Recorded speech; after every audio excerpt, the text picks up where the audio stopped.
penteadeirinha para colocar os perfumes giratórios. Eu vou tentar montar aqui com vocês. A ver se dá certo, eu não sei. Porque é muita pecinha pequena. Vou deixar aqui. Aí eu vou colocando aqui. Ó. Aqui é o prato giratório, vamos ver.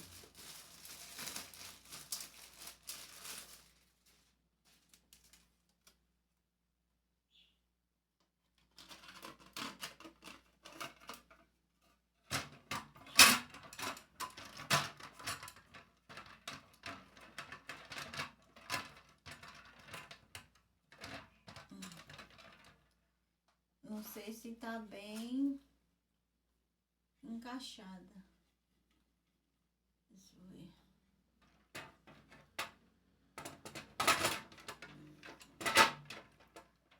Ó. Essa daqui tem umas pecinhas meio pequenas. E eu não sei, isso aqui, ó.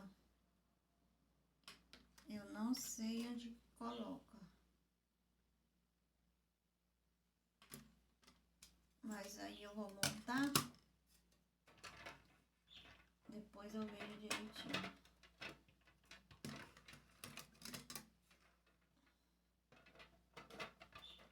Aí aqui coloca a altura que quiser, né? Vamos fazer os testes.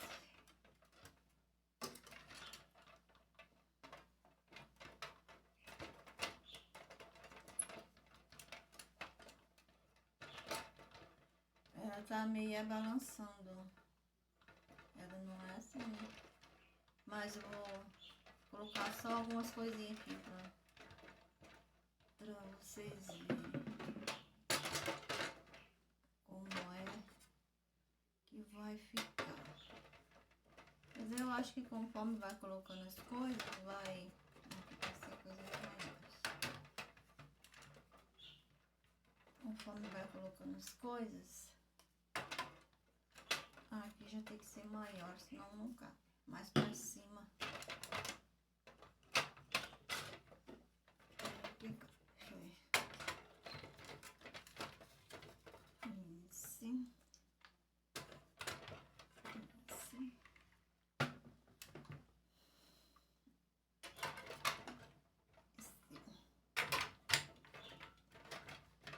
Não pode pôr muito peso, né?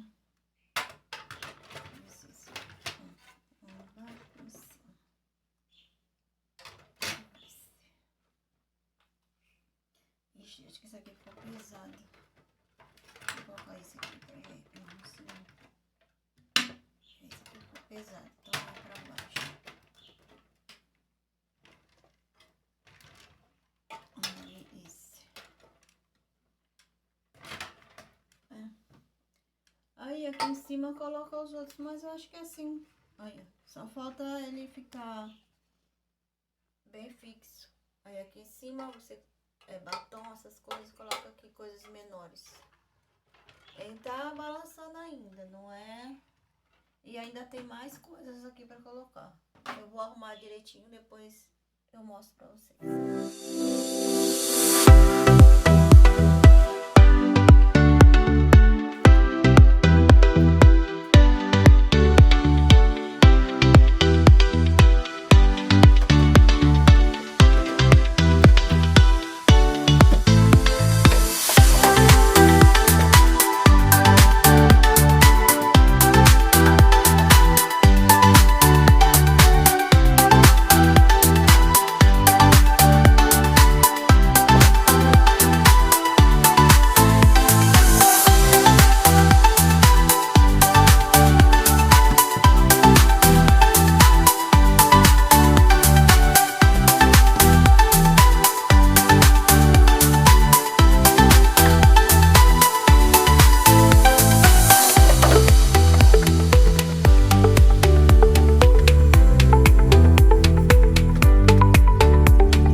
isso aí, meus amores. Encerra-se por aqui mais um vídeo. Espero que vocês tenham gostado. Até o próximo vídeo. Beijo.